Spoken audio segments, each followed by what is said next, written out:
This is the Beyond Data Management podcast powered by HS GovTech.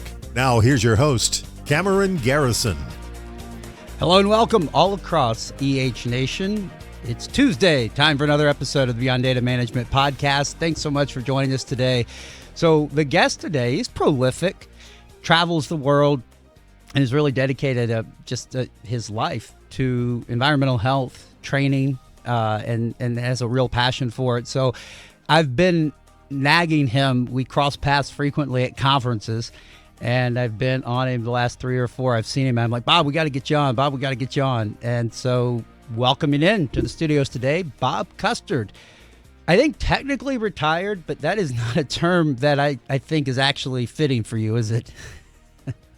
Well, I stopped working for the state of Virginia 11 years ago, but started my own little consulting firm, Environmental Health Leadership Partners, and have worked for all kinds of folks since then. As an instructor for AFTO, developed the Environmental Health Leadership Academy materials, some of them for NEHA. Did some consulting and represented NSF International at some conferences.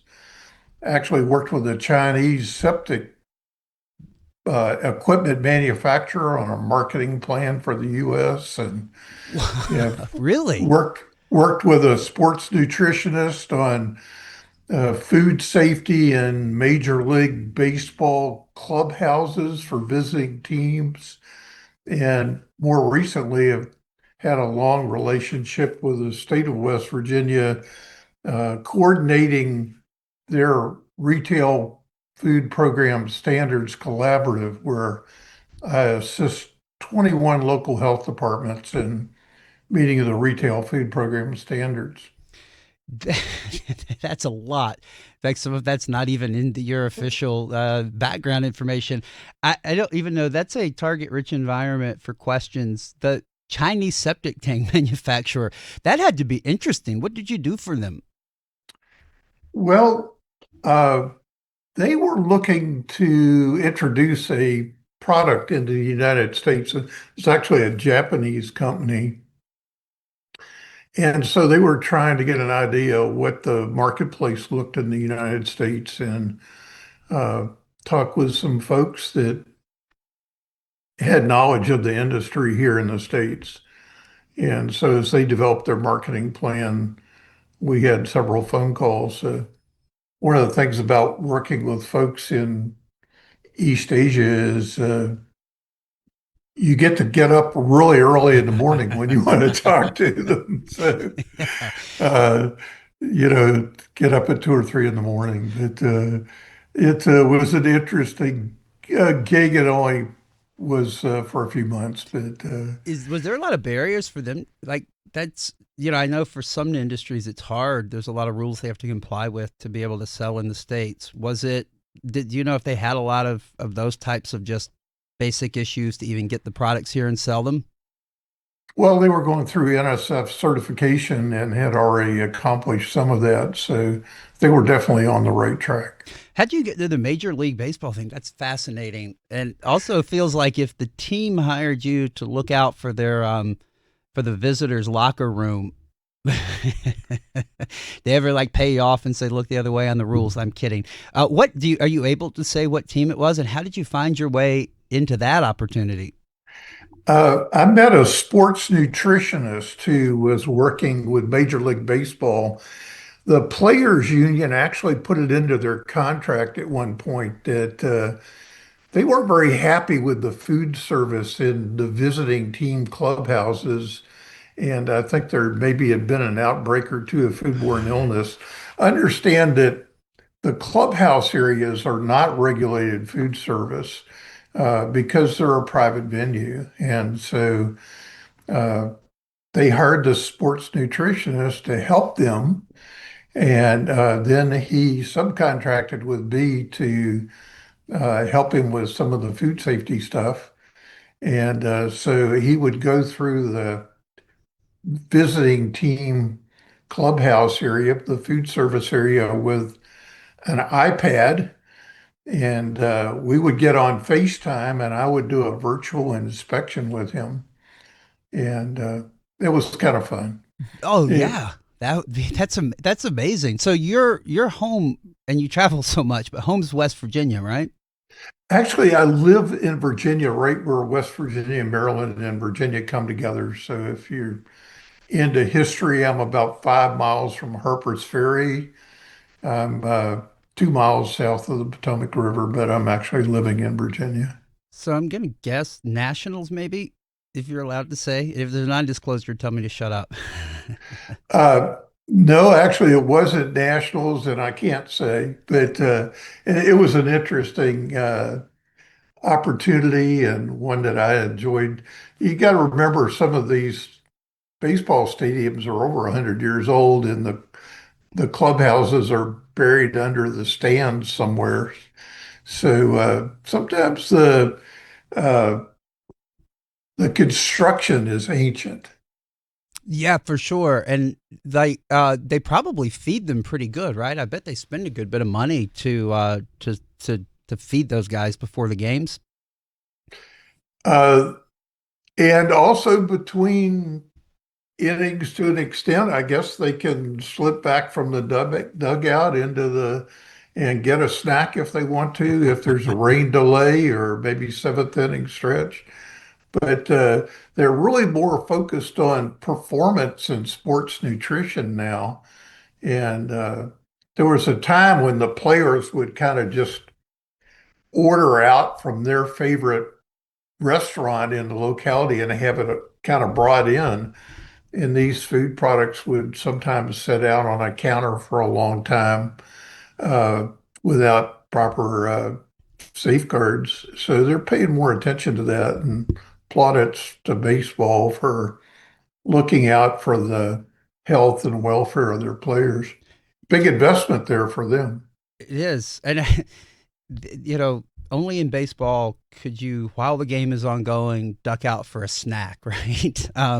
But the foodborne illness angle is real. I don't know if you college basketball fan or not, but I think it was 1992. If I'm off by a year, they'll eat me up in the comments. But Bobby Hurley, that great Duke team, and he was running to the locker room because he had explosive diarrhea from food poisoning during a Final Four game back. I think it was '92. So it does happen. And if you're, college, technically they're not paid, although that's changed recently. But if you're a major league team, having a $10 million a year player with the squirts because they ate something bad, that's a bad business move. Well, and it's particularly dangerous in that they tend to eat together as a group. So if they have an outbreak, it's not going to be just one or two players. It may be most of the team, which would be devastating. You have do you ever get tickets? Like any perks to being inside with a major league club? No, afraid not. Unless you buy them, right? Tack it into your bill rate.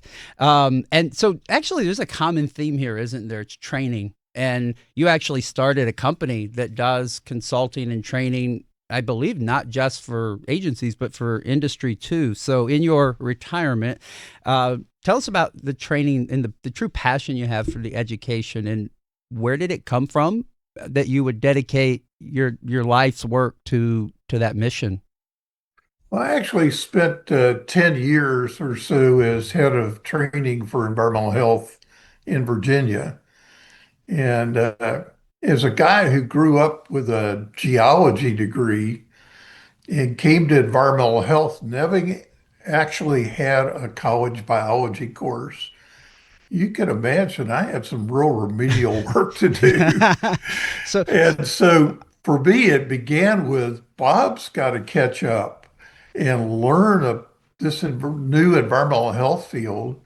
I had once been a restaurant manager. I came to environmental health from being a general manager of a seafood restaurant, which is an interesting path for a geologist, but that's another story. But anyhow, so I came to the health department and it's like, man, I got some real learning to do. And as I started doing more and more learning, I realized that some of my colleagues really needed to catch up too. And so eventually I took on more and more training responsibilities. And then at one point, I was the regional sanitarian for the northern part of Virginia. They eliminated all the regional offices. On my 40th birthday, I got a pink slip. They told me they were going to lay me off. And through some interesting circumstances, I ended up being reassigned to the central office, and they gave me the hat to be the head of training. And so now I really had to learn a lot. And so we taught everything from complaint investigation to food safety to soil science and septic system regulation, private water. It was a really interesting gig that I did for about 10 years. And I found out I really had a passion for training. And so then it led to doing training for AFTO, helping NEHA develop the Environmental Health Leadership Academy and some of those things as well. So David Stiles was in my ear there. So everybody who's commenting, calm down. It was 1991. I was wrong. So David now has also the official moniker of chief statistician. So there is another story there for sure, a geology degree. So what's really fascinating to me, so we've done about 30 episodes so far as we close this year out in our first year. And the one common thread, without exception, including like Dr. Dijak at NEHA and Steve Mandernack at AFTO, is no one who is now thought leader in the environmental health community, food safety community, they didn't start with any intentions of going into that. And I'm going to guess with a geology degree, you didn't either. So what was your plan and what captured you to change course? Well, I graduated with a geology degree in 1974 and then spent some time working for a uranium company in the Western United States and then went back to grad school. When I got out of graduate school, I was trying to do consulting work in karst morphology and hydrology because I really had a passion for exploring caves and got to work on exploring one of the biggest caves in the United States. Which Uh, one? it's the Friars Hole Cave System in West Virginia that I think at last count had a little under 50 miles of map passage. Wow. And so that was a wonderful experience, but I was quickly starving to death as a Karst consultant, particularly as interest rates went to 17% and land development pretty much dried up. So I had to scramble around and find other things to do. And I ended up managing first a regional park and then a seafood restaurant. And I was working about 60 hours a week and all the weekends and holidays. And one day my environmental health specialist came in and said, "Well, Bob, this is the last day you'll see me. I'm retiring." And at the time I was like, man, I've got to find a way to get a life beyond just working 60 hours a week. And so I asked him, I said, well, what would it take to get a job like yours? He says, oh, well, you would need to have a science degree. And I thought, well, ding, ding, I've got a science degree. And he said, well, we do more than just food safety. We're real involved with groundwater and designing septic systems and, knowledge of rocks and soils and so on would be useful. And I'm thinking, all right, I've got a geology degree. And he went on to say, and we do swimming pools and that sort of thing. And I thought, well, in my last job, I was managing a regional park with an Olympic-sized swimming pool. I know something about swimming pools. And he says, oh, yeah, we do hotels and motels and that sort of stuff too. And I thought, well, as a undergraduate in college, I worked as a night auditor in a motel in Williamsburg. I know a little bit about motels. And so I thought, well, this actually could be a fit for me. I'd never thought of it, but I started applying for jobs as an environmental health specialist, and lo and behold, they hired me. And it took. So you have a bit of a good salesman in you too. Those are really good responses on your feet. Yep, do that. The pool I've worked with is Olympic sized.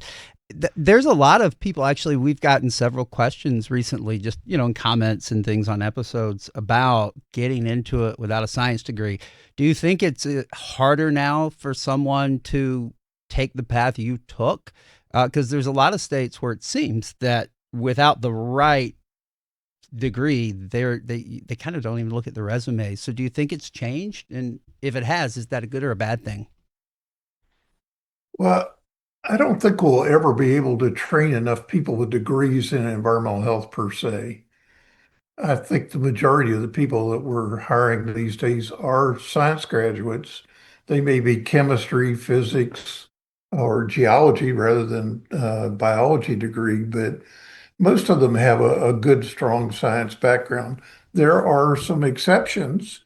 Uh, and to give you a couple examples, hired a couple of people out of the military along the way who had worked in environmental health, but did not have a 4-year science degree.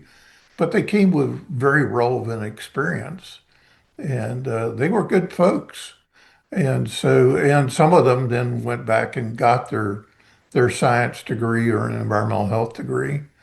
I'm working with a young lady now who I'm mentoring through the NEHA mentorship program, who worked for many years in food service, probably close to 20 years. And I think she has an associate's degree, but now she's working as an environmental health specialist in Michigan.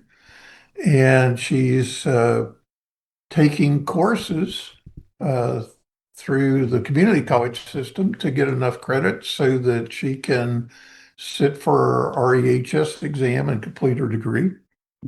That's And she's doing really well.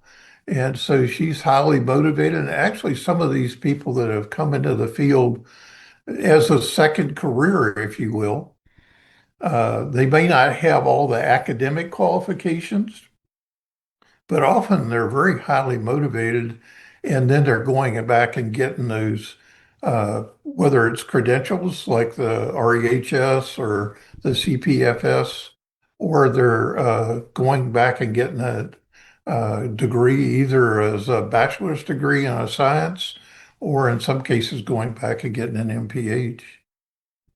And also, yeah, if it's a second career, you also bring all the growth that just comes from being in the world and having experience too, right? So I actually just know an experience, even in technology, that youth is great, but you also need some folks who have just sort of been around the block a few times, because it just rounds you out. And the the person you mentor at NEHA, how many folks are mentors in the program? I can't remember off the top of my head, but there's several across the country, right, that mentor new talent.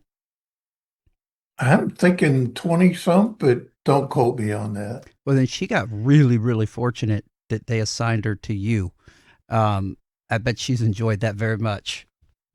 We're having a good time. I know she's going to be a great environmental health leader in Michigan sometime in the future. So what are we getting wrong? So on the training still, which again, passion for you, and you actually, I like your background. You've got it right there, developing the next generation of environmental health leaders.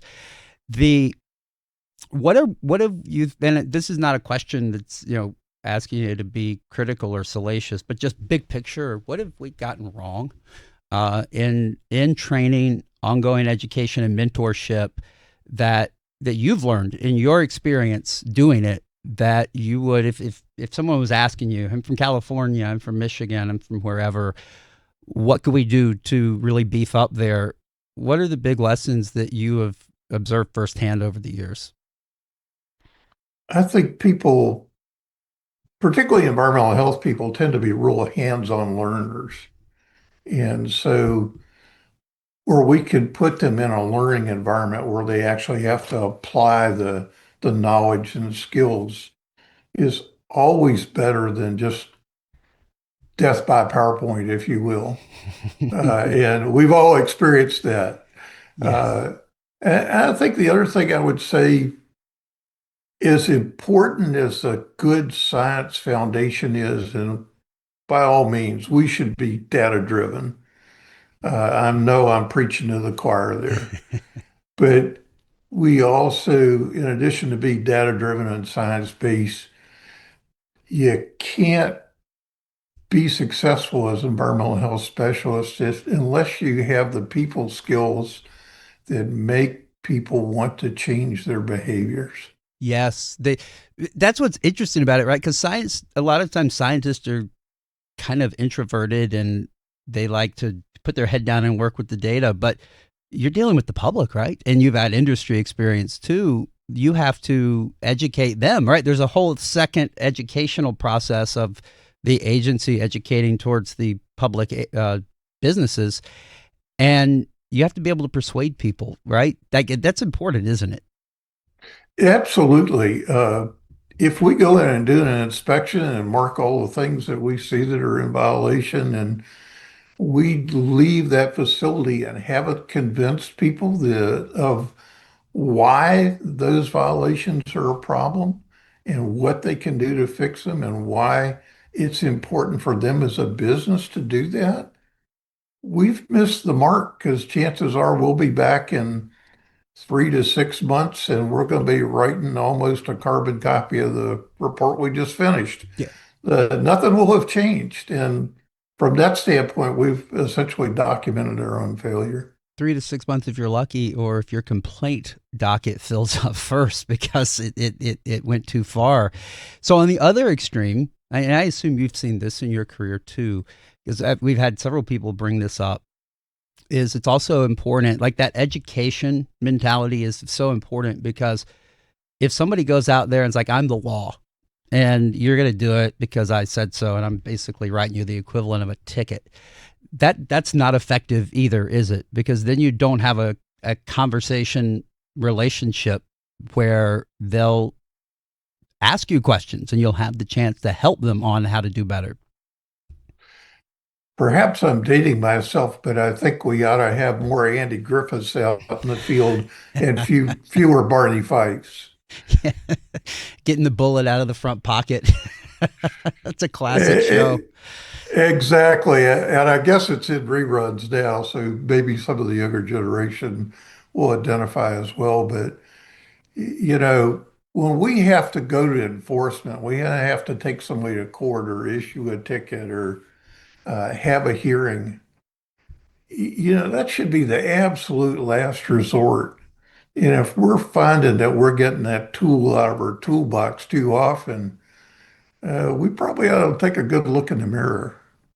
Yeah, it's because that's, people buy radar detectors and things to evade the cops. The last thing that you do not want your operators in food service and others to do is evade you, because that really breaks the mission. So on the industry side, so industry training is important. Where has the regulatory community maybe not lived up to what it's capable of in terms of that outreach, that ongoing education, that trust and relationship building, like generally, again, no picking on anybody in particular, but just writ large?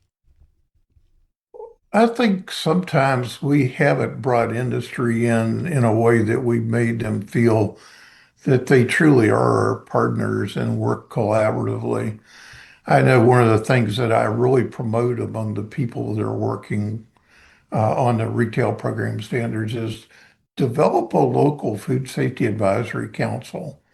Bring those people in that are the head of your school food service program or the local hospital or the community college culinary program, or key restaurant players in your community, the restaurant association. Bring some consumers in. Might be the local county extension agent. It might be somebody from, we had local newspaper editor, but we brought people from the community in so they really understood what we were doing. And boy, when we were working on, for example, targeted intervention plans following a risk factor study, They had great ideas on how we could reduce the incidence of those risk factors for foodborne illness. So you found that they actually participated and were happy to do so. They have to feel like what they're doing is important. If they are just going to another meeting where they're being lectured to and people are presenting data to them, they don't stick around. If they feel like they are actually able to contribute and make a difference, you'll find that they're more than willing to be there. They're excited to be a part.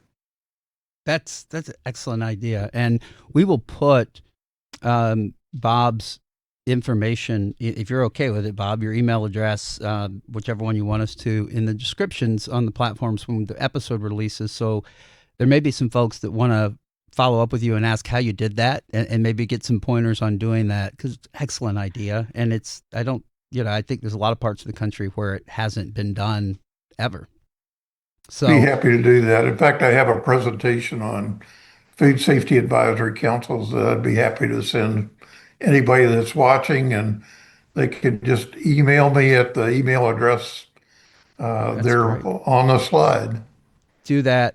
Bob puts together great material. So you realize that the spelunking was going to probably be a hobby, not a career that paid. Anytime you can use the word spelunk, right? I think I'm using it properly. It is going down into caves, right? Or climbing into them. So you're into this, but you've done so many other things. Talk about maybe briefly, like the Global Environmental Health Partnership. You founded that, I believe, about 15 years ago now. And that's a global thing, right? A nonprofit that you yourself started.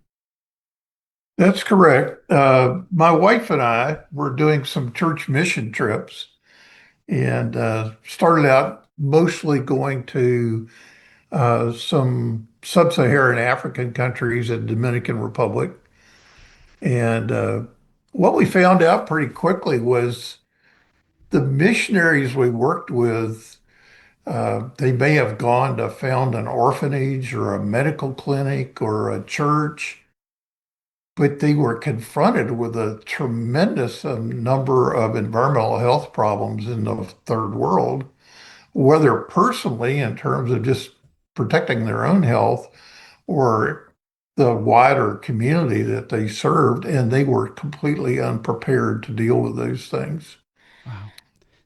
And so here I am, an environmental health guy, married to a public health laboratorian. My wife has a master's degree in biochemistry, so you know where the brains of the family are. It's not on this side.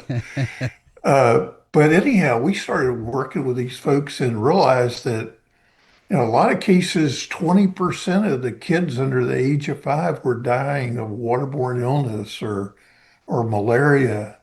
Uh, and simple environmental health protections could do a lot to improve the health of that population. Uh, a lot of the missionaries were ill a lot of the time, and that affected their ability to be effective in their work. And Wow. so we realized, wow, we have something that we can bring to the table to come alongside some of these small nonprofit uh, organizations that are working in the developing world. And so we began uh, going and basically being consultants to these people. Some cases we did soil studies and helped them lay out drain fields because they didn't have any adequate sewage disposal. But primarily we looked at drinking water quality, would go sample drinking water, set up a portable microbiologic lab using Petri films and cold alert tubes. And then within 24 to 48 hours, we'd have some sample results that probably didn't quite follow standard methods because we didn't have a certified incubator like you would in a lab back home, but we made an incubator out of a trouble light in a cardboard box and a bayonet thermometer poked through the top of the cardboard box. And when we got a bulb that was a little too much wattage and There was a little too much heat in that box, we'd start poking holes in the top of that box to ventilate enough heat that get that temperature down in the right range to do the incubation of those samples. And then based on the results, we could go back and say, you know, this is what we're seeing here. Uh, and here are some simple things that you can do, low tech things to improve drinking water quality and reduce the incidence of foodborne illness or waterborne illness. To give you an example, we were working with a, a seminary in the Rift Valley area of Kenya, and they got all their water from cisterns collecting rainwater off the roofs of their buildings. But their very biggest building was a dining hall, and they had these great big concrete cisterns, and the water from one side of the roof would run off into one cistern and off the other side into a cistern on the other side. And as we went and took samples, we sampled both cisterns, and surprisingly, the water on one side was really pretty good. And the water on the other side was hugely contaminated, huge fecal counts. And we're scratching our head, going, well, what's going on here? So we went back out and looked at the building, and over the roof on one side of the building were all these overhanging tree branches. The birds would come and perch in those tree branches and Oh. poop on the roof. And so you had bird drop soup in one cistern, Gross. and the water on the other side was pretty good. So we Oh, did something simple, use the water on this side to flush your toilets and water your garden, and the water on the better side, use that for cooking and for drinking water. And they would take that water and then put it through a biosand filter, and then collect the water from the bottom biosand filter and put it in water dispensers that they would put in their dining hall and take out to their dormitories. a cistern for brown water and a cistern for potable, so to speak, right? Exactly. And then we found out, we sampled the water going into the biosand filter, and then the water coming out, the finished water coming out. And we found out that in some cases, the water coming out was worse than the water going in, and that didn't make any sense. And we started looking at it, and we realized they're using the same buckets to move all the water around, from the contaminated cistern, the good cistern, the finished water. And so we went out into a little village marketplace and bought yellow buckets and red buckets and explained to them, when you're moving the raw water and putting it into the biosand filter, use the red buckets. Don't use the poop bucket for what you can And filter.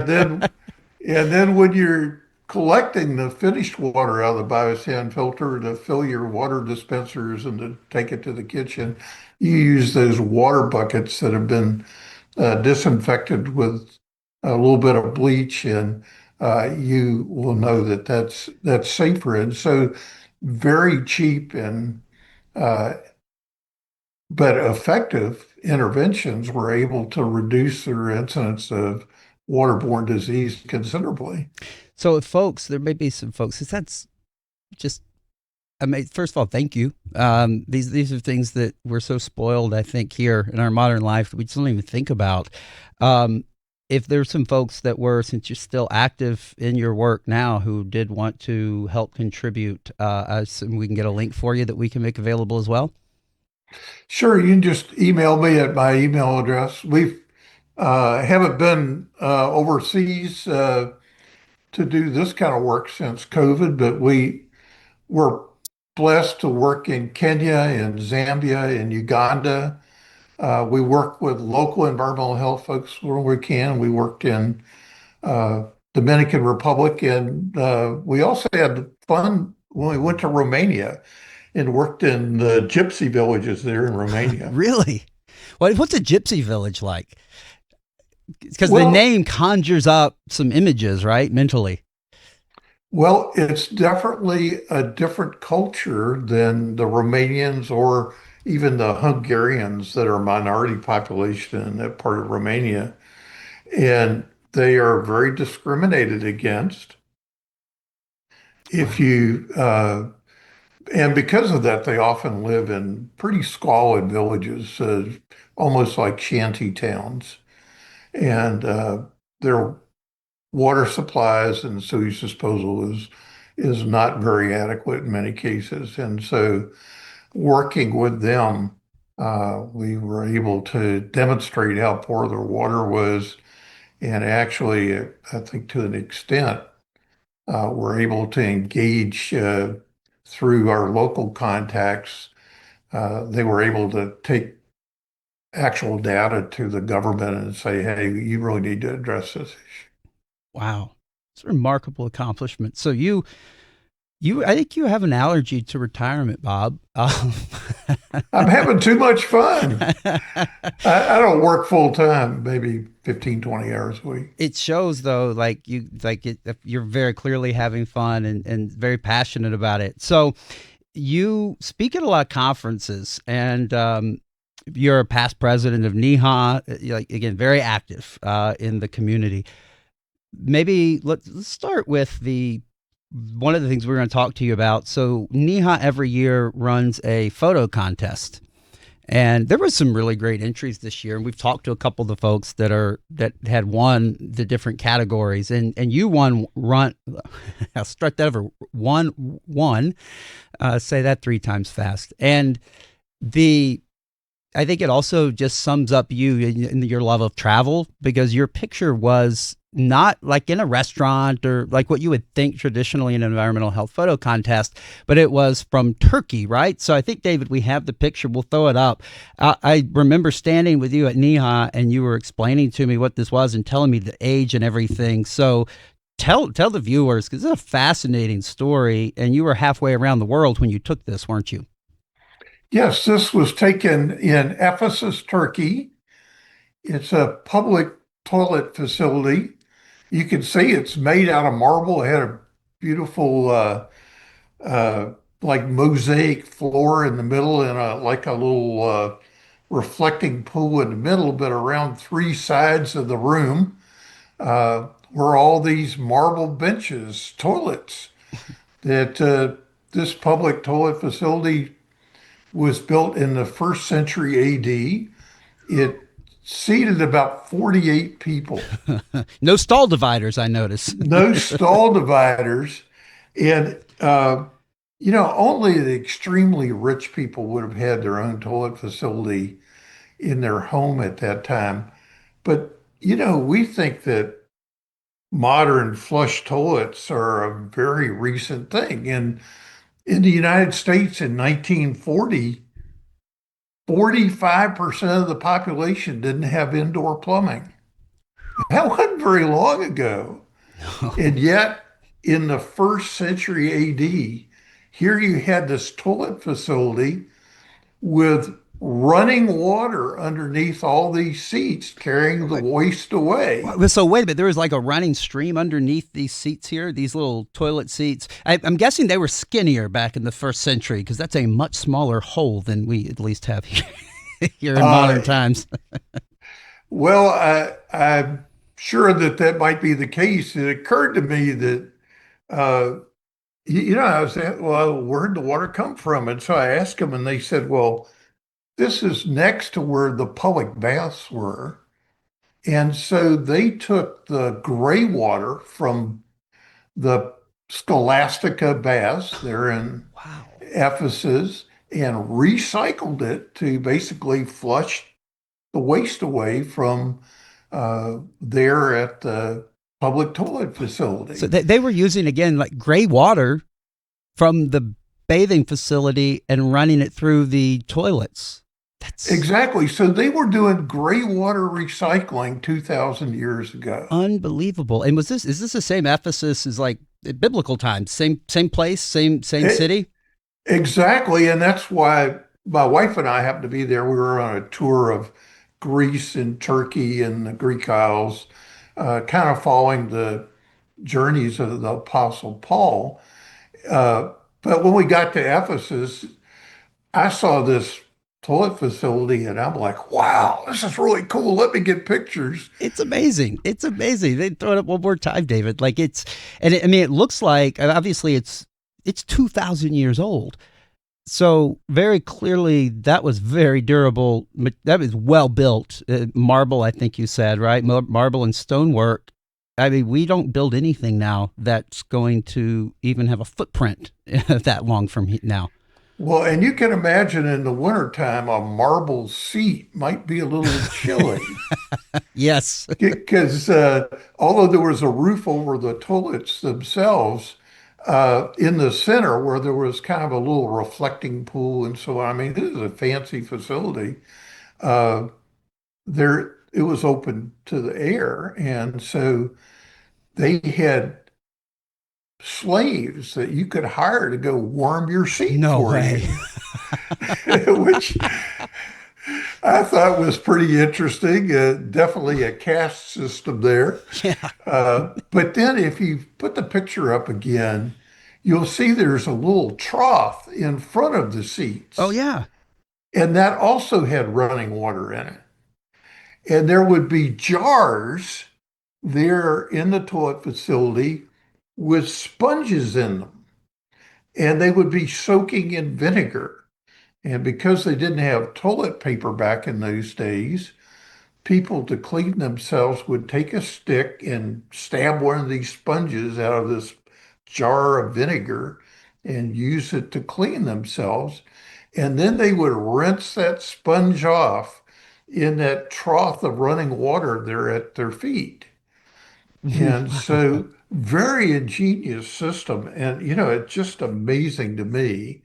Uh, Now, they've done scientific studies of fossilized feces from Ephesus to see how healthy the population was.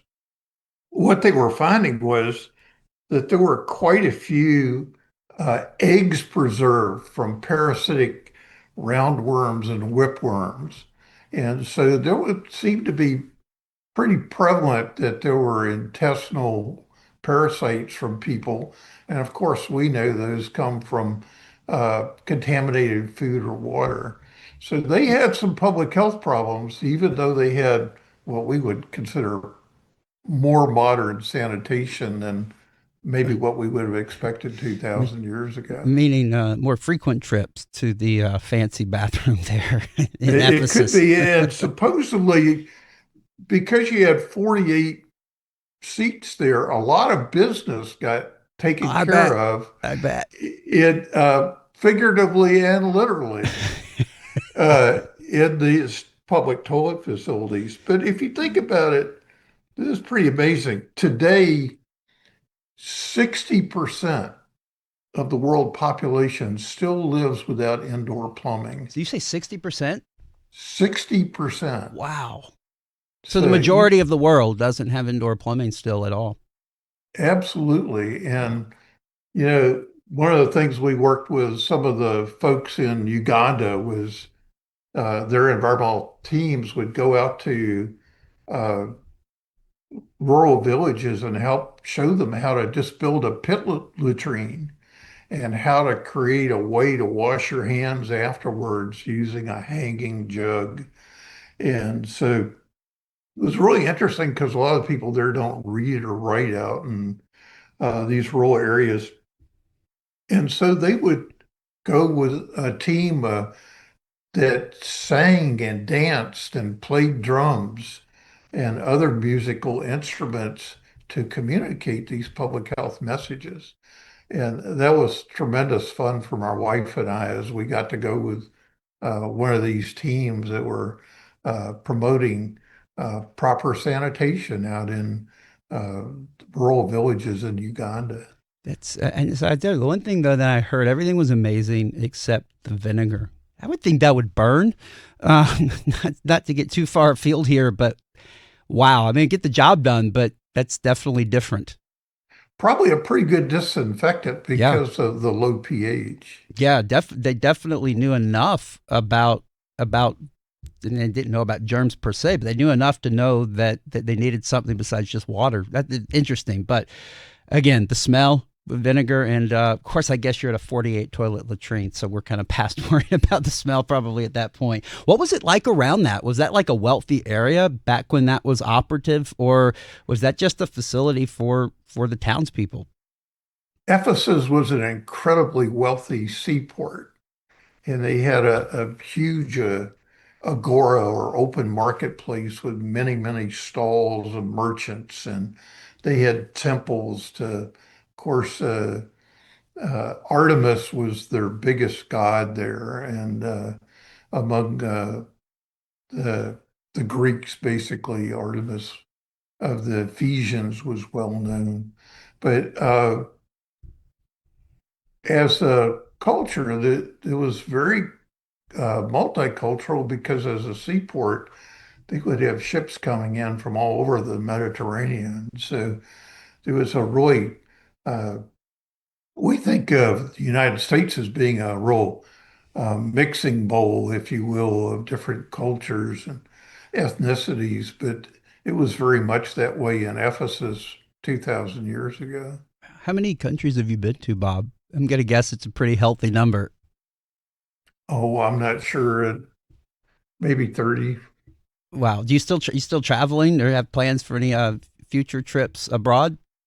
Uh, my wife and I will be going to Germany, Austria, and Hungary in June. That's beautiful. It's on my bucket list. I want to get over there. So let's go back domestic. You travel a lot for conferences and have spoken at tons of them over the years. I bump into you several times a year at those. If I can throw a random one at you. So I don't know if you remember or not. We were in the heat of COVID. I think it was 2021, and New Jersey held I guess, properly distanced and gapped one in Atlantic City. And I had a presentation there, and you did too. And I was transfixed at yours. I just thought on so many levels, it was just fabulous. Do you remember the one I'm talking about? Is talking about how you begged and borrowed the GIS data because you couldn't, the agency you were doing this on behalf of couldn't afford their own on the side. And it was just fascinating. And first of all, it's I think the story has meaning on several levels. The fact that it's a great example of creativity to not just say, well, we didn't get the budget or we don't have the resources. You still did something, but you also got some really interesting data about it. So I'll let you tell it. I won't ruin it anymore, but maybe talk about what you presented there in Atlantic City and that underlying, you MacGyvered it, for lack of a better term, didn't you? Well, let me put a little context. Jefferson County, West Virginia is primarily a karst plain. And so the drainage is mostly underground. The area is honeycombed with sinkholes and caves, which is near and dear to my heart. But because of that, groundwater contamination travels long distances very quickly. And so and about half the county population relies on private well water. So our question was, well, how prevalent is groundwater contamination in these private wells? And we had no idea.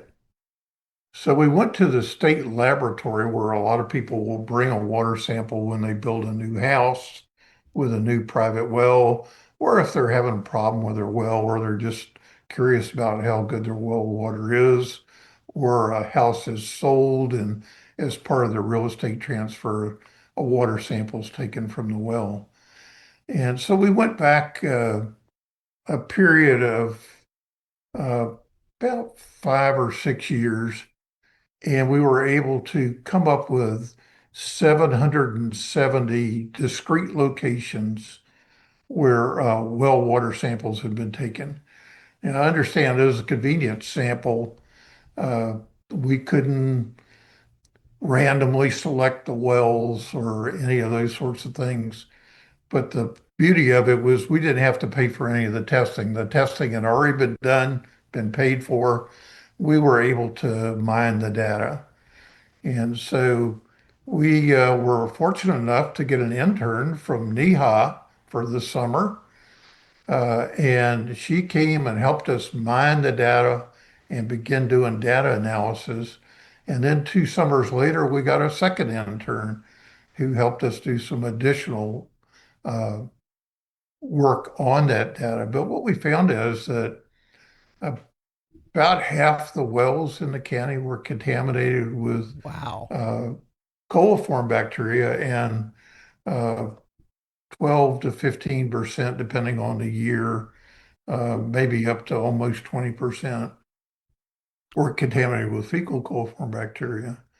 And so we said, well, we got a problem. And then, again, using the intern, we developed some promotional materials to educate the public about how to protect your well from contamination and advising them to go back and test your well's quality of the water on a regular basis, annually, preferably. And you use GIS with that too, did you not? To also, because you already mentioned underneath their caves, things can go a long way quickly.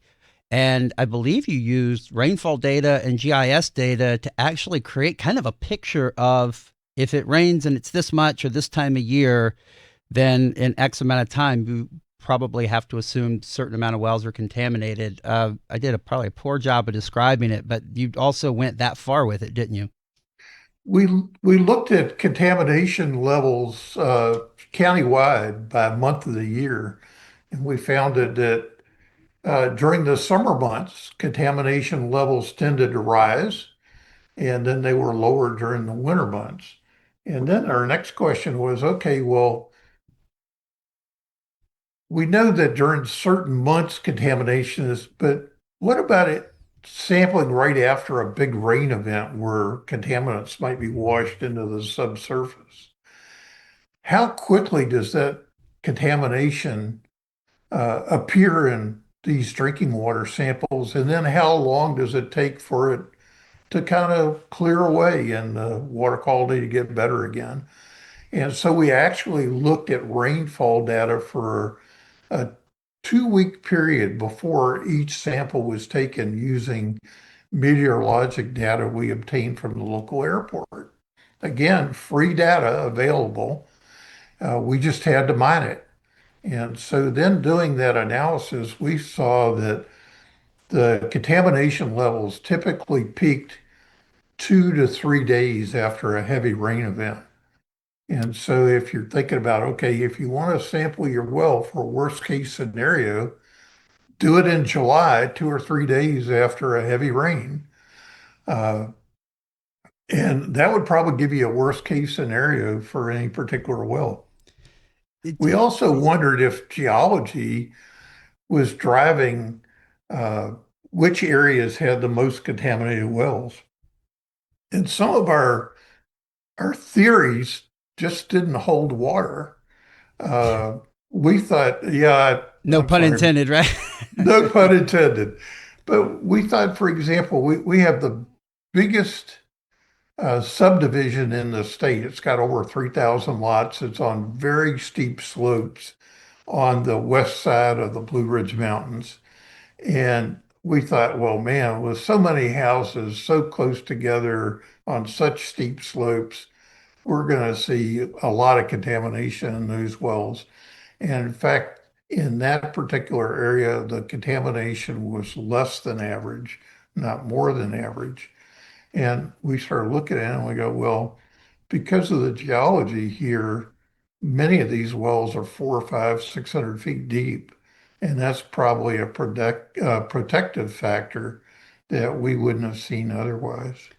Uh, then there were other areas that we thought, well, the soils in this area, because they're shallow to shale, uh, a lot of the septic systems are pretty stressed or they're really old and poor soils. We're going to see more contamination in those areas. And that's, again, a theory that didn't hold water. So we disproved some of our assumptions about the likely areas we'd find the most contaminated wells. We found that, in fact, the areas of contamination were wells were all over the county. It wasn't unique to one area or another. And then we had some clusters of areas where we had maybe a few more wells that we said, we probably ought to need to go back and study these areas if we can ever find a little grant money and do random sampling uh, closer together and see if there's a localized problem right in this particular area. So we got a lot of good data with using volunteer labor and free data from the Weather Service and from the state lab. And we're actually able to come up with very usable information. You really did, and I don't want, if you hadn't thought about that one in a while and didn't think you'd ever do it again. I'm not trying to intentionally get you invited to talk about this, but it's a great presentation, and I think there's just some bigger lessons that you mentioned that you disproved so much once you got the data of what you thought you knew, and it's a lesson, right? That no matter how much we think we know, the ball just keeps on bouncing, and we have to keep investigating and not make policy on that point in time. And I think there's that lesson there. Also, again, just the cleverness and the drive to not just say, well, we don't have the money, I don't know what we're going to do about that problem. By my math there, you put together information from the state lab, you put together a couple of interns, thank you, NEHA, and National Weather Service airport data. And then at the very end, I think it's very interesting and fitting that you got a grant or two, but that was the last, the money actually is the last, one of the last things you got, wasn't it? You actually used like relationships and borrowing what others already had. And you didn't put, a lot of people put the grant at the top of the list. And if it doesn't get approved, maybe next year. Do you agree that those are some of the lessons to draw, and that money's not always the prime obstacle, although it certainly is a big one, but there's ways around that, aren't there? I, I think if you have a vision for how things can be better and can go sell that vision, it's amazing the number of people will come and help you. And I'll tell a little story about one of my mentors in my career was this fellow named Bill Day. He lived in Waynesboro, Virginia. He was a fabulous sanitarian, a funny guy, but he had this ability to bring out the best in people. Sadly, Bill passed away about 18 months ago, but he had a complaint one day where he went out to investigate a this family had an outhouse that was overflowing and the neighbors were complaining. And Bill went to investigate. And in fact, that's exactly what he found. And this was a poor family, an elderly couple taking care of a grandchild that had learning disabilities, living in abject poverty in what could only be described as basically a tumbled down shack with very little in the way of amenities, no running water, and a overflowing outhouse out back. And, from a regulatory standpoint, Bill needed to issue them a sanitary notice and require that they do something about this problem. But Bill's guy was a great heart, and he knew these people couldn't go out and pay to have a septic system put in, or even to probably even have their privy pumped and have a new privy installed. And so as he's leaving after this complaint call, he's driving up the road, and within a couple hundred yards, he sees a little country church and a couple of cars sitting out front. So he stops and walks in and finds the pastor there and explains who he was and why he was out in the neighborhood and the circumstances this family had. And he said, you know, I don't have resources to fix this problem. Uh, and I'm supposed to take regulatory action against these folks, but um, they just need some help. Hmm. And so, in fact, the church came alongside that family, got their their privy pumped out, actually found somebody to donate a septic tank and bring it and install it, dig a Wow. pit for it, and actually put a new privy structure on top of that septic tank and solve the problem.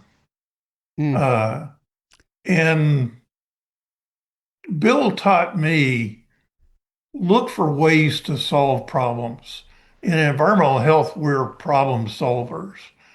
And if we're problem solvers first and regulators second, if we're educators first and regulators second, uh, we could do so much more good in our community, develop so much more goodwill, and actually solve so many more problems. You know, in the United States, we think of that as being very much the exception of family living without running water. But in the United States, still in the 2020s, over a 500,000 households without indoor plumbing, Wow. uh, serving probably over 1 million people. Now, they may be concentrated in uh, quite a few of them in Alaska where pipes freeze and people don't have as much indoor plumbing, or they may be concentrated in the Four Corners region of Arizona and New Mexico on the Navajo reservation, but they're everywhere. Yeah. And in Appalachia, obviously. Obviously, I work in West Virginia a lot of the time, and uh, these people, it's not just that they have to walk out to the outhouse, but because they don't have running water in their house, after they use the outhouse, often they don't have a good way to wash their hands. And we all know hand washing is one of the primary ways we prevent disease and uh, transmission of uh, fecal oral pathogens. And it's primary that people be able to bathe, to wash their hands, to have safe drinking water. And yet we've got 1 million people in the United States that are living without access to indoor plumbing. It's a And stunning number. And I think that that really intrudes, I think, on our high-speed internet, high-tech society. It intrudes on our perception of ourselves to have a number that big. That we were just talking about Kenya and other parts of the world with that problem. 1 million people's a lot. you know, I would challenge anybody that go to your county census data, figure out how many people are likely living without plumbing. And there's some fairly accurate data there, it may be a few years old. But then go about identifying where those folks are. And a lot of them are off of kind of hidden away off a dirt road somewhere. But imagine if you went to your county government and said, this is less than 1% of our population. Maybe there are only 50 homes in your county or 100 homes. Imagine if we invested a couple $100,000 into solving this problem, that every child lives in a home where they can wash their hands and don't have to go outside to use the bathroom. It's a rounding error in what even the smallest municipal government spends in most counties. It's And fixable, is what you're saying. it's a vision we can sell as public health professionals. This isn't something that's not doable. This is very doable in most communities. We just haven't gone out and identified the problem. These people are often disenfranchised. They're not going to show up at your local city council meeting or your board of supervisors meeting. But as public health professionals, we can go advocate for them and say, yeah, this isn't a regulatory problem. This is a public health problem. And indeed it is. And that story about your mentor is amazing because what you just described is what the heart of the mission is, right? And the community part of it. He's not just there to feel bad about it and cite. He went out of his way to actually stay within the bounds of the regulation. He was faithful to his duty, but he solved the bigger problem because what's a fine they can't pay going to accomplish? Are a lot of agencies at times in the busyness, especially with what everybody went through with the pandemic and public health, took a big brunt of responsibility, especially with the food, the restaurant closures and things. Do we need to get back to basics on that we're there to solve community problems, cross-pollinate relationships, and strengthen the community beyond just inspections and enforcement actions? I became an environmental health manager in Alexandria, Virginia back in 2002. And I had a great staff. But the first week I was there, I sat down with each of them individually and I basically said, "What do you do? What is it that you do here?" And almost to a person, they told me, "I issue permits and I do inspections." And I thought, how boring. How boring. I wouldn't want a career where my success was measured by how many inspections I did and how many permits I issued. There's got to be a better vision than that.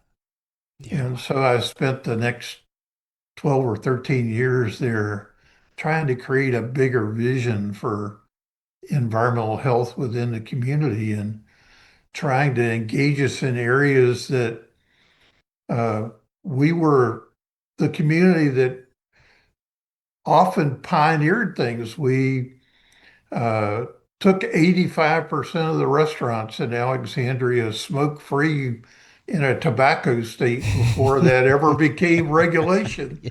But we went out and we convinced people it was the right thing to do.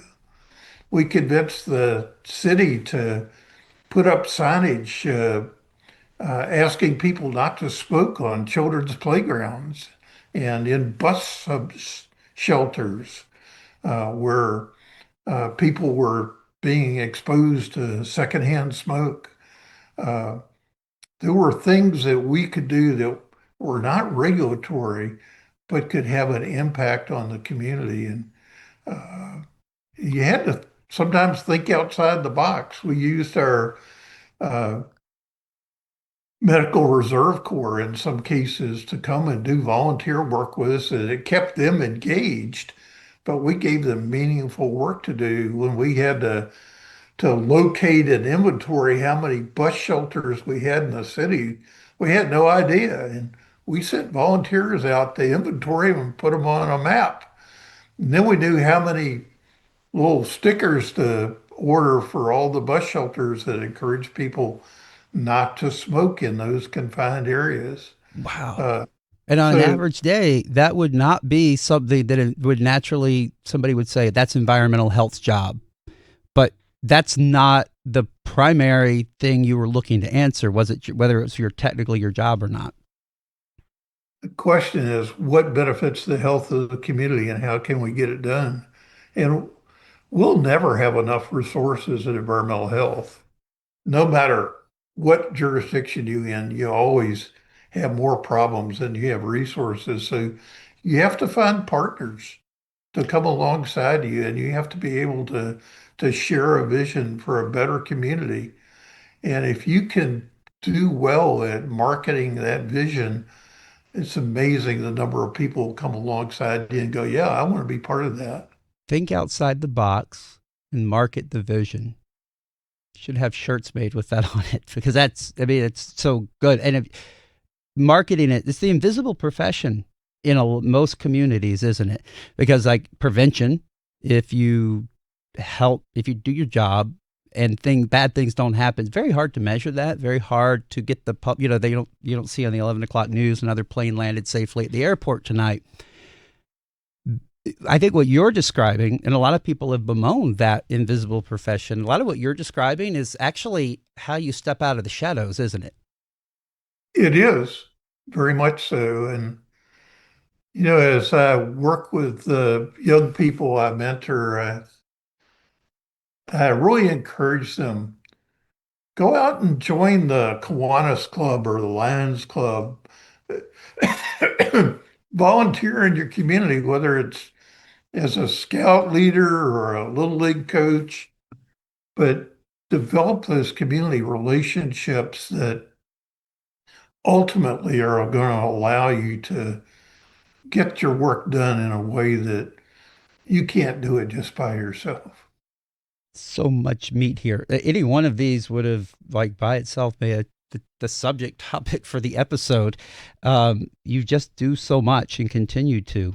Do you have a couple minutes to have a little fun? Because one of the things here, so it's just you, me, and about 30,000 of our closest friends. A huge number of those are folks.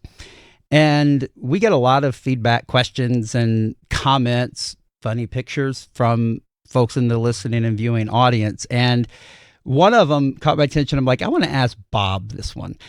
So if you've got a couple of minutes, can we do a viewer question that comes with a photo? And I'm sure you'll have a lot to say about it. Sure, be glad to. All right, David. So let's go to it. This one, I believe, was posted on Reddit. So this is a person who filed a complaint with the health department there in Illinois because I guess it's a flea market or something, or a farmer's market. And this is a rib person that wanted to sell their ribs. And the user was alarmed by it because they're fully cooked and there's no, I see it here now. So the usernames on Reddit crack me up. Expensive B 5456. And their question subject line was, what's the health inspector's take on this? Well, we've got one of the best here. This is a weekend cooked rib promotion at Brookhaven Market in Darien, Illinois. We took the pic today. This is very recent, November 16th of this year. This is how they put the ribs out every weekend to sell them on promotion. There's no markings for when they were put out or when they need to be disposed by. This person has more than the average bear's knowledge on food safety, it feels like, and just reading the way they phrase that. Email is in to the DuPage, Illinois Health Department. So DuPage, the action is to you. Bob, what do you think when you see this picture and you hear that question? A little scary to not have any time markings and they're just sitting there at room temp. Absolutely. It's definitely a risk. But unfortunately, I wouldn't say that it's uncommon. I wouldn't beat up just on DuPage County, Illinois. Uh, I find that farmers markets everywhere uh, are often a little bit like the Wild Wild West. You have vendors come and go every week. They're not always the same ones. They don't always have the same products, and they don't have the resources sometimes or the equipment to maintain food hot or cold. And so definitely something that local health department, I'm sure when they got that information would want to follow up on. I can think of myself, I went to I probably shouldn't name the chain of, but a big box store on a weekend. It's about 2 o'clock in the afternoon in the summer. It's hot and humid, as is common in Virginia. And here's a local softball team that's selling barbecue chicken quarters there at the front door of the big box store. And so as I'm coming in, I realized that I ask them about them. And they go, "Oh yeah, $6 gets you a quarter of a chicken. This is And a great trip to the chicken." emergency room. But we got up at 4 o'clock this morning and started barbecuing. We took this barbecue off at 8:30 this morning and Oh, boy. wrapped it up in these quarters in full. And now we've taken it out to different locations and we're selling it for $6 a quarter. And I looked down and the chicken quarters are in this really nice waxed cardboard box. And I said, "Well, where did you get the box there?" And they said, "Oh, well, that's the box the raw chicken came in." No. What could go wrong? What could go wrong? And Whoa. so we had a long public health discussion right there in front of the big box store, and they didn't want to take it off sale. And I was actually out of my jurisdiction, had no regulatory authority. So when they declined to do the right thing, I went in and had a discussion about risk management with the big box store manager. And then the embargo happened, I'm guessing. I think big box store manager. By the time I was finished my shopping, the chicken sale was no longer. So I think he went out and explained to them that they didn't want the liability of having a salmonella chicken sale in front of their store. But, you know, this is scary, but it's probably not as uncommon as we'd like it to be. Sadly. And stick to Girl Scout cookie sales in front of box stores. It's way, way safer. Though I think there was a couple of sharp folks that replied to the commenter and said, well, what about time as a public health measure? That requires, though, quite a fidelity to paying attention and logging, doesn't it? That you probably don't have at a weekend barbecue sale. Well, if you're following food code, first of all, there should be a written procedure, and then there should be records of when that came off of whatever you were cooking it with. In the case of the ribs, and I love some good ribs, Oh, yeah. which if you've seen Bob, you could probably look at me and say, that man has eaten some ribs. But they should have an idea when they came off the smoker and what temperature was, and then maintain a temperature log so that they know when they drop below 135 degrees and start a 4 hour time clock on them at that point, And and don't, then wow, yeah. be prepared to dispose of that ribs. And particularly where these people are picking them up to take them home, you probably Yeah. don't want a 4 hour time clock before you sell them. You probably want a 2 hour It's time a great clock, point and because they have to go it, home. they have to go home, and they probably will not get them under refrigeration and within temperature within a very short Yep. period of time. So they may take them home and eat them, or they may put them in the refrigerator. But chances are that those probably shouldn't be out for more than a couple of hours before they're sold, and there should be some handling instructions on them Yep. that say, hey, reheat these to 165, uh, or, refrigerate them quickly to below 41 degrees. But you want to have some handling instructions so people don't just assume that because they bought them without any temperature control that they're good that way forever.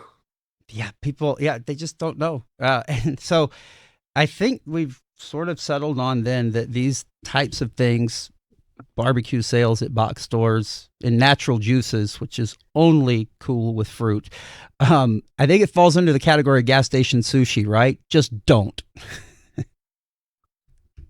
I would pay attention to their food handling practices, and I've had some really good side of the road barbecue on Yeah. occasion, but I also was paying attention to what they were doing with that. And I think one of the, I used to have a bumper sticker on my office door that said, common sense is not a common virtue. Right on. So true. And it's probably going to keep environmental health in business forever because people do the craziest stuff without ever thinking. Yeah, they really do. And that goes back to the invisible profession though, right? And that's like you guys have the best stories and just do a really fascinating line of work. And I think more exposure to what you all do has a secondary knock-on effect of actually helping people absorb what we're not getting it in school, generally speaking, right? Home, I mean, even things like home ec and shop, those things are kind of like a relic of a bygone era. And there's a void. And just because you don't know doesn't mean it can't really make you sick. So, do you have the stories you've had are great? You've sprinkled, including a history lesson from the first century BC. So we've already gotten a lot of stories out of you. But as you think back over your career, and you've been involved in all the different program types of VH, what pops into your mind as this is crazy but true that you've lived and can attest to firsthand? Oh man, there have been so many. Every time I think I've seen everything, somebody else walks in the door with something I could have never dreamed of.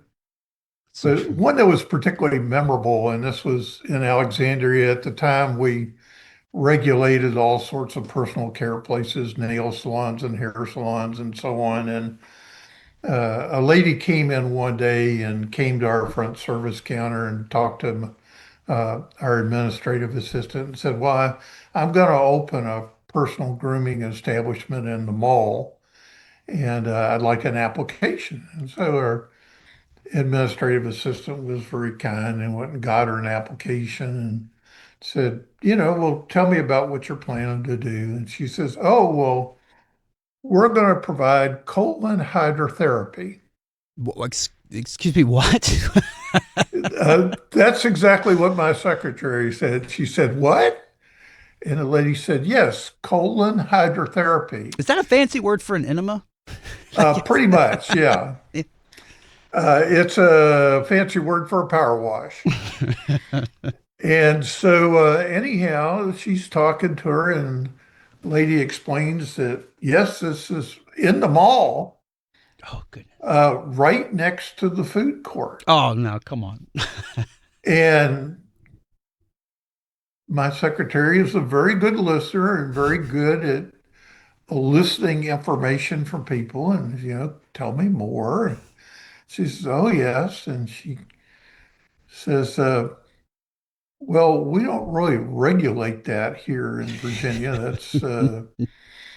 And the lady was explaining to her how they were planning to do this. And she says, and oh, yes, we'd like to sell smoothies also.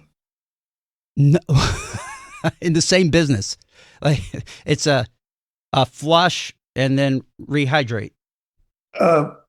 This is the point at which our administrative assistant came and said, Mr. Custard, you need to come talk to this lady.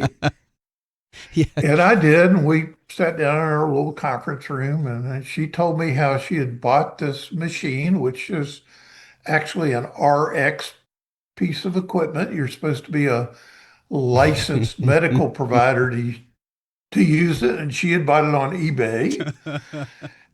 And she was going to add this to the services they provided. They also did tanning and sold nutritional supplements and so on. And she was telling me all about that. And I talked to her about backflow prevention, particularly since she's right next to the food court. And Backflow prevention in more ways than one.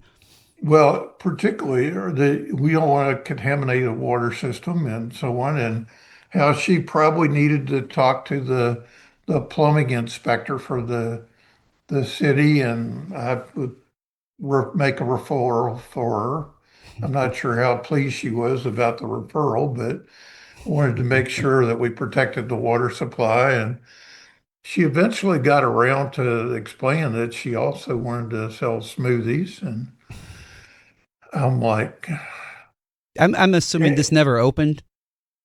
well, I asked her, I said, why in the world would you want to sell smoothies at a place like this? And, sometimes you ask a question, and as soon as you ask it, you realize, boy, did I just step in it? Yeah, why did I say that? And she says, well, Mr. Custard, after a treatment, my customers feel pretty empty. And at this point, I'm trying really hard to keep a straight face. And so we then talk about the public health controls, public health barriers that need to be in place between the smoothie making and the providing the colon hydrotherapy. And, Backsplash. Like there's a lot of things that come to mind. well, basically what it came down to was she really needed to have different staff providing the two services. Not enough hand washing in the world to trust on dual purpose of those two roles, is there? Well, pretty much. And she's actually a very good businesswoman. She realized that, you don't want to get $4, $5, $6 for a smoothie, but these colon hydrotherapy treatments were going for, I don't know, $50, $60 a crack. No pun intended. So it's hard to imagine this idea didn't take off as a national chain right in the food courts of every mall in America. Well, she did open the colon hydrotherapy place In the mall? In the mall, but without out the smoothie sales. And the mall is no longer, it is closed. The local hospital system bought the site and they're building a new hospital there. But Wow. you never know what's going to walk in the door in environmental health. And people come up with the craziest ideas. They really do. Only in America, right? Like, We used to laugh that, we would, I'm beginning to write a book of stories of stuff that I've seen happen in environmental health. oh, And good, because I can prove it here. I have on my notes here the word book written, and I was going to tell you as we were wrapping up, Bob, if you aren't writing a book, you're missing a great opportunity. So you are. I have started it slow going because I've got other things on my plate, but uh, just great stories of everything from fish pedicure to uh, stories of environmental health people that did great work. A colleague who, as a young sanitarian, was sent out to inspect a campground, but her colleagues didn't bother to tell her that it was a nudist camp. Oh, she was shocked, wasn't she? Well, she's actually came out of the military service where she had been working with Marines for the previous few years, and I don't think too much flapped her that she didn't lose her cool, but she did walk into the snack bar at this place, and here's this middle-aged guy standing in front of the grill flipping hamburgers, not wearing a stitch of clothes.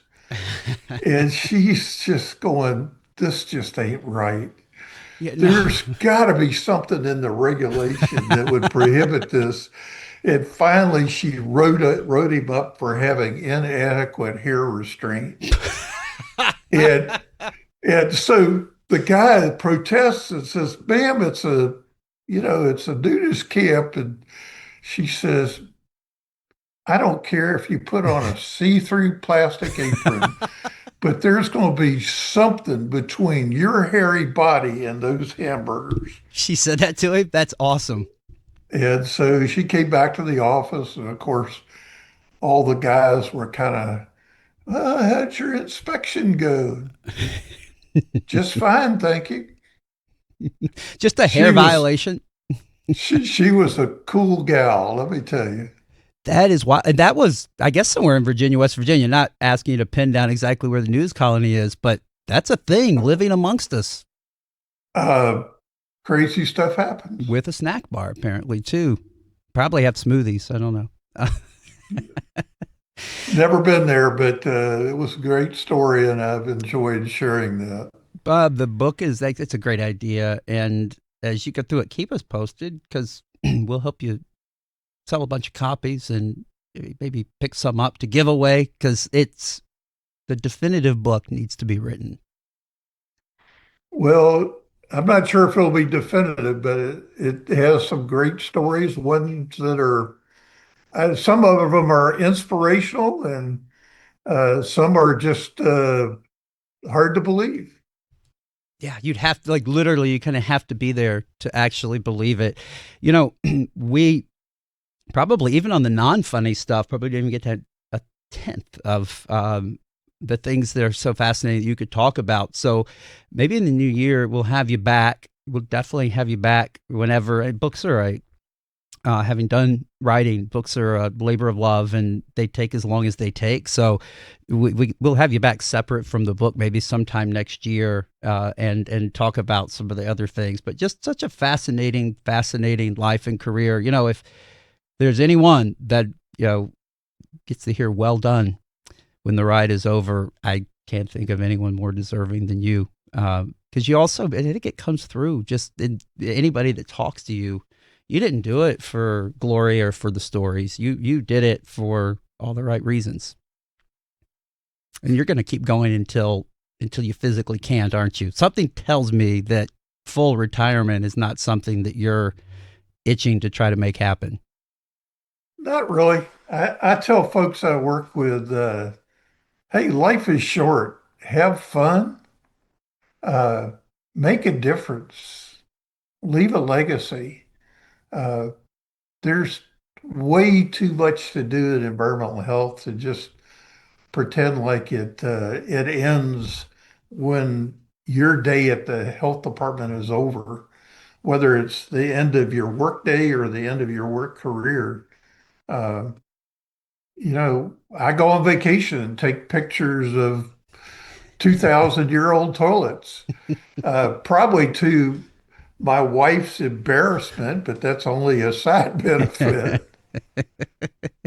No, yeah, does she ever kind of like look away, like I'm not with this guy?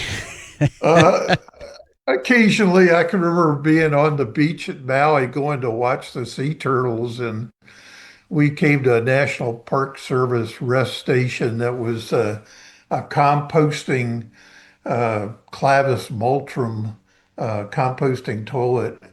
And I'm like, oh, cool. Let me get some pictures. I'll see you at the beach. They're just going to think you're a pervert Yeah. taking pictures of a toilet.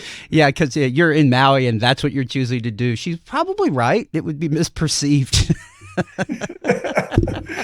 Oh, we've had wonderful times together. And of course, she's a public health laboratory scientist, and uh, we've had great time working together around the world.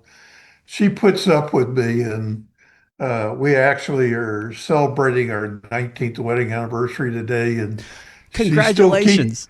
still keeping me around. You getting a renewal on the contract. It's awesome. At least one more year. Yeah, you don't want free agency in a marriage. That's bad stuff. It's unlike in like Major League Baseball, which again, I didn't even know until today you had worked in that. So Bob, like literally just a fascinating career. We will talk again, and definitely cannot wait to read the book and help spread that around as much as we can. God bless, my friend. Thank you so much for joining us today. Happy to. You take care now. You too. Bob Custard, I know you'll enjoy hearing it as much as I enjoy just having the conversation. And on a personal note, a lot of you all know Summer Stevens from HS GovTech. She's pretty out front there at a lot of conferences.